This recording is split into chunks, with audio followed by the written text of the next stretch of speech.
फवाद चौधरी का पीटीआई क़यादत से मैच पड़ गया। फवाद चौधरी कहते हैं पीटीआई पर कुछ लोगों का कब्जा है। वो कौन होते हैं ये कहने वाले, मैं पार्टी में नहीं। हामिद खान और शिबली फराज ने कोर कमेटी के फैसलों को रद्द किया। पीटीआई में ना होता तो आज मैं वजीर होता। बानी पीटीआई 13 माह से अंदर हैं, आइंदा भी अंदर ही रहेंगे। पीटीआई कोर कमेटी का फवाद चौधरी के बयानात पर रद्द-ए-अमल देने का फैसला।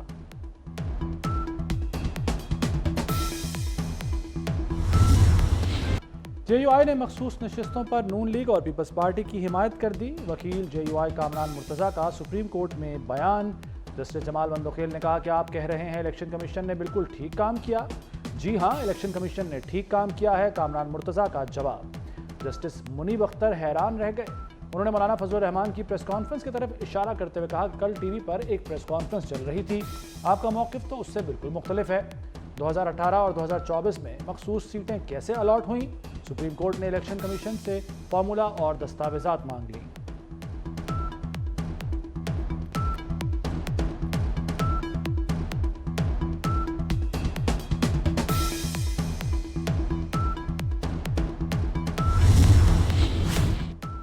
पीटीआई ने खुद इंट्रा पार्टी इंतखाबात नहीं कराए और मसाइल पैदा किए। पीटीआई खुद वक्त मांगती रही और अब इल्ज़ाम सुप्रीम कोर्ट पर लगा रहे हैं। चीफ जस्टिस के मखसूस नशिस्तों के केस में रिमार्क्स, कहा गैर आइनी काम हुआ है तो सुप्रीम कोर्ट उड़ा देगी। इलेक्शन कमीशन ने गैर आइनी काम किया है तो बताएं। इलेक्शन कमीशन की कोई हैसियत समझता ही नहीं। किसी ने आज तक नहीं कहा इलेक्शन ठीक हुआ। हारने वाला यही कहता है कि इलेक्शन ठीक नहीं हुए। मखसूस नशिस्तों के केस की समाअत आज दोबारा होगी।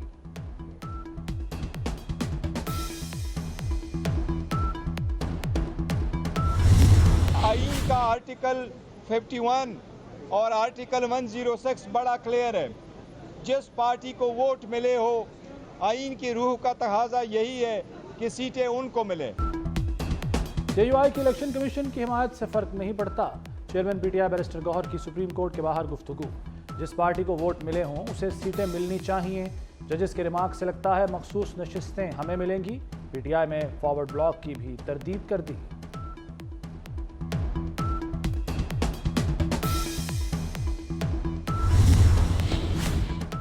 सुन्नी इत्तेहाद कौंसिल ने फहरिस्त दी, ना कोई नशिस्त जीती। बात क्लियर है, सुन्नी इत्तेहाद कौंसिल वाले आज़ाद हैं। बैरिस्टर अकील मलिक का मौक़िफ़, कहते हैं नशिस्तों को खाली नहीं रखा जा सकता। कानून की तशरीह किसी की मर्जी पर नहीं होती। खालिद मकबूल सिद्दीकी ने तो शहीद कायद हमारे शहीद जुल्फ़िकार अली भुट्टो साहब के खिलाफ भी जहर अंगेज गुफ्तगू की है, जो कि मैं नहीं समझता कि उनको ये उनको सूट करता है। मुत्तहदा कौमी मूवमेंट आज भी सिंध के बेशतर मसाइल हैं उसकी जिम्मेदार है। हम ये भी मुतालबा करते हैं कि गवर्नर सिंध फौरी तौर पर मुस्तफ़ा हो जाए। पीपल्स पार्टी और एमक्यूएम आमने सामने। एमक्यूएम की प्रेस कॉन्फ्रेंस के जवाब में शर्जील मेमन और नासिर हुसैन शाह की न्यूज़ कॉन्फ्रेंस। खालिद मकबूल सिद्दीकी से जुल्फ़िकार अली भुट्टो के खिलाफ बयान देने पर माफ़ी मांगने और गवर्नर सिंध से इस्तीफ़े का मुतालबा कर दिया। शर्जील मेमन ने कहा कि बंदूक बरदार एमक्यूएम से नहीं डरे तो अब भी नहीं डरेंगे। नासिर हुसैन शाह बोले बल्दिया टाउन फैक्ट्री में भत्ते के लिए लोगों को जिंदा जलाया गया। एमक्यूएम की दुम टेढ़ी की टेढ़ी ही रही।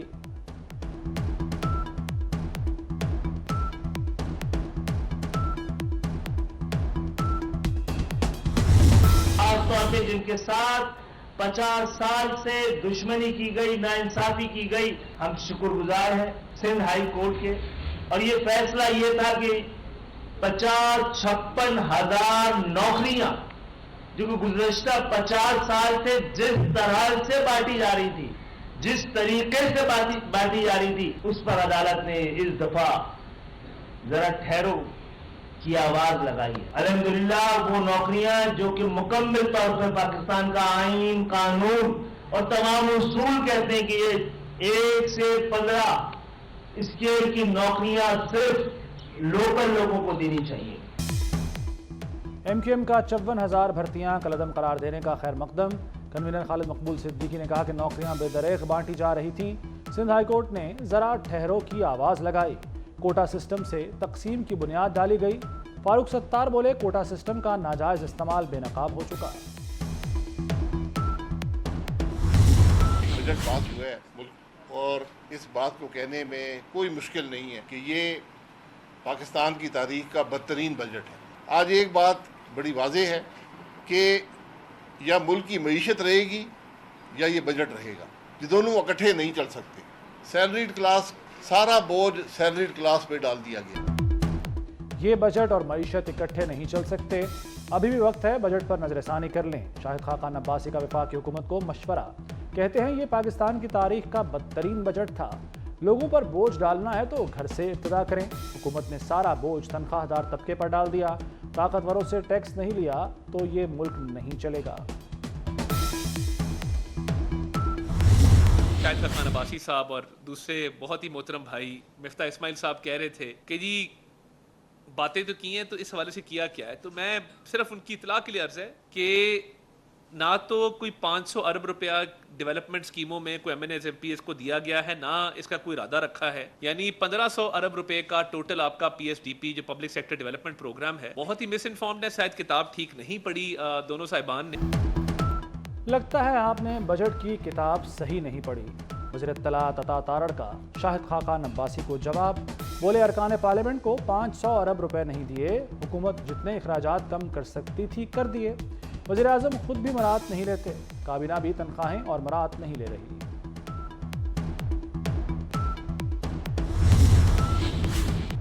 बजट पर अमल दरामद। महंगाई का तूफान उमड़ आया। डब्बे में बंद दूध 100 रुपए लीटर तक महंगा। सैकड़ों दरामदी अशिया पर रेगुलेटरी ड्यूटी में इजाफा। दरामदी अशिया पर 5 से 60% ड्यूटी आयद। मोबाइल फोन्स, गाड़ियां, मेकअप, खेलों का सामान, कपड़े, फर्नीचर और रोजमर्रा के इस्तेमाल की कई अशिया मजीद महंगी हो गई। मेकअप के सामान पर 55% रेगुलेटरी ड्यूटी आयद की गई। क्या PTI पाकिस्तान पर अमेरिकी पाबंदियों की करारदाद ला रही है? मुस्लिम लीग नून के सेनेटर इरफान सिद्दीकी ने बड़ा दावा कर दिया। कहते हैं अमेरिकी कांग्रेस में एक और करारदाद लाई जाएगी। PTI का अगला हदफ पाकिस्तान पर इक्तसादी पाबंदियां लगवाना है। अमेरिकी इंतखाबात में वोटर्स की हिमायत और चंदे के लिए ऐसा किया जा रहा है।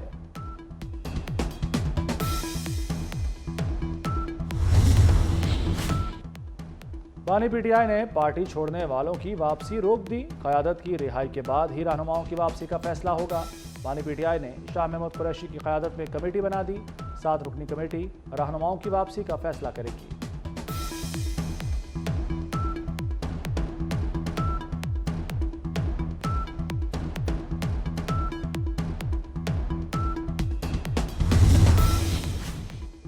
अपोजिशन का ग्रैंड अलायंस के लिए स्टीयरिंग कमेटी तश्कील देने का फैसला।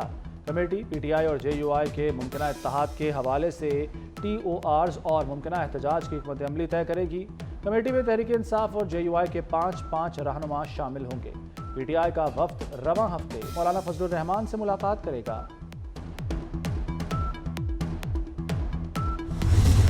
12 तारीख को इंशाअल्लाह इस्लामाबाद में एक जबरदस्त अजीमुशान धरना करेंगे। ये एहतजाजी धरना बिजली के बिलों में कमी के लिए होगा, टैक्सों की कमी के लिए होगा। मराहत याफ्ता तबके को अपनी मराहत खत्म करनी होगी, बिजली के पर यूनिट वैल्यू को कम करना होगा और इन टैक्सेस के इसके निज़ाम को खत्म करना होगा। जमात इस्लामी का महंगाई और बिजली बिलों के खिलाफ धरने का ऐलान। इस्लामाबाद में धरना 12 जुलाई को होगा। अमीर जमात इस्लामी हाफिज नईमुर रहमान की प्रेस कॉन्फ्रेंस। कहा लोग बिजली बिलों पर बिलबिला रहे हैं, जेवरात और सामान बेचने पर मजबूर हो गए। महंगी बिजली और महंगे पेट्रोल के आफ्टर शॉक्स। लाहौर में 20 किलो आटे का थैला 150 रुपये महंगा हो गया। कीमत 1950 रुपये तक पहुंच गई। आटा महंगा होने से रोटी, नान और बेकरी आइटम्स महंगी होने का खदशा बढ़ गया। दूसरी जाने ब्रॉयलर गोश्त 10 रुपये महंगा 406 रुपये किलो हो गया। कराची में हीट स्ट्रोक से मजीद 4 अफराद इंतकाल कर गए। 21 जून से अब तक हलाकतों की तादाद 49 हो गई। महकमा मौसमियात का कहना है कि शहर में आज भी मौसम गर्म और मरतूब रहेगा। कराची का दर्जा हरारत 37 डिग्री सेंटीग्रेड तक जाने का इम्कान। मॉनसून का तूफानी स्पेल। बारिश ने लाहौर को धो डाला। वासा की कारकर्दगी दिन भर तैरती नजर आई। शहर की अहम शाहराहें पानी में डूबी रहीं। Gaddafi stadium, Walton road, Lawrence road तालाब बना रहा। जैन मंदिर चौक, चुबुर्जी, मजन चौक भी डूब गया। मॉल रोड, गढ़ी शाहू, बागबानपुरा पानी पानी हो गया। कच्चा जेल रोड, चूंगी अमर सिद्धू, डिफेंस रोड वालों को परेशानी। मुस्तफ़ा आबाद, शादमान, बादामी बाग, सब्जी मंडी डूबी रही। गुलबर्ग, लिबर्टी मार्केट, हुसैन चौक, नूरजहां रोड भी तैरता रहा। वज़ीर आला मरीम नवाज का बारिश के बाद लाहौर के मुख्तलिफ इलाकों का दौरा, कई जगह गाड़ी रुकवा कर निकासी आब का जायजा लिया, शिकायत भी सुनी। मरीम नवाज GPO चौक में वासा कैंप भी गईं। वज़ीर आला की पानी की निकासी यकीनी बनाने की हिदायत, हर आधे घंटे बाद मॉनिटरिंग रिपोर्ट भी तलब।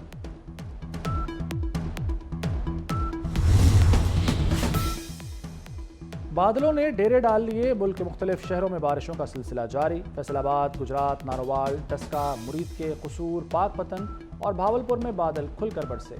मलिका कोहसार, मरी और आज़ाद कश्मीर में भी तेज़ बारिश, गर्मी की शिद्दत में कमी आ गई। महकमा मौसमियात ने इस्लामाबाद, गलियात, मर्दान, पेशावर और गिलगित बल्तिस्तान में बारिश की पेशगोई कर दी।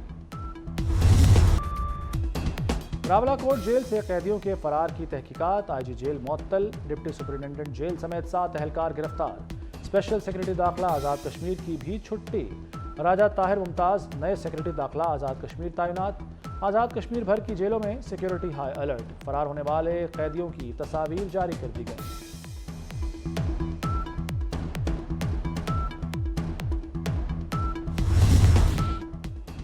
बारबाडोस में कैटेगरी 4 तूफान बेरियल की पेशगोई। तूफान चंद घंटों में साहिल से टकराएगा। वर्ल्ड कप की फातेह भारतीय टीम वेस्ट इंडीज में फंस गई। भारतीय टीम होटल के अंदर मौजूद। समुद्री तूफान के पेश नज़र एयरपोर्ट बंद कर दिया गया। बारबाडोस में कर्फ्यू जैसी सूरत हाल, किसी को शहर से बाहर निकलने की इजाज़त नहीं।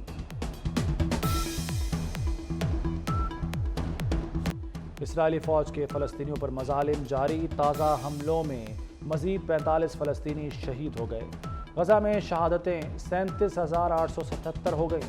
हमास के जवाबी हमलों में 2 इस्राएली फौजी मारे गए। इसराइल की लबनान पर बमबारी से हिजबुल्लाह के 3 एहलकार शहीद। हिजबुल्लाह का ड्रोन हमला, 18 इस्राएली फौजी जख्मी हो गए।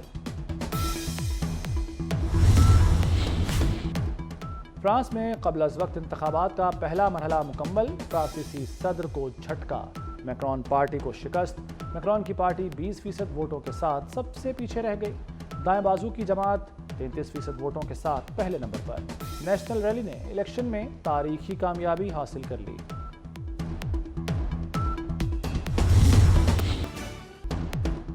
बरतानिया के आम इंतखाबात में 3 रोज बाकी। सियासी जमातें इंतखाबी मुहिम में मसरूफ। 40,000 से ज़ायद पोलिंग स्टेशन कायम कर दिए गए। 1.5 लाख अफराद पोलिंग अमले में शामिल। पोलिंग सुबह 7 से रात 10 बजे तक जारी रहेगी। बरतानवी इंतखाबात के हवाले से शामिल है बुलेटिन में खुसूसी कवरेज।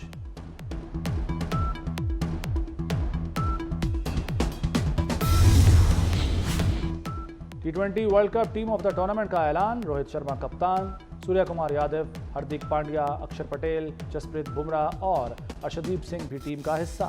अफगानिस्तान के रहमानुल्लाह गुरबाज, राशिद खान, फजलुल हक फारूकी भी टीम में शामिल। टीम में किसी पाकिस्तानी खिलाड़ी को नहीं रखा गया।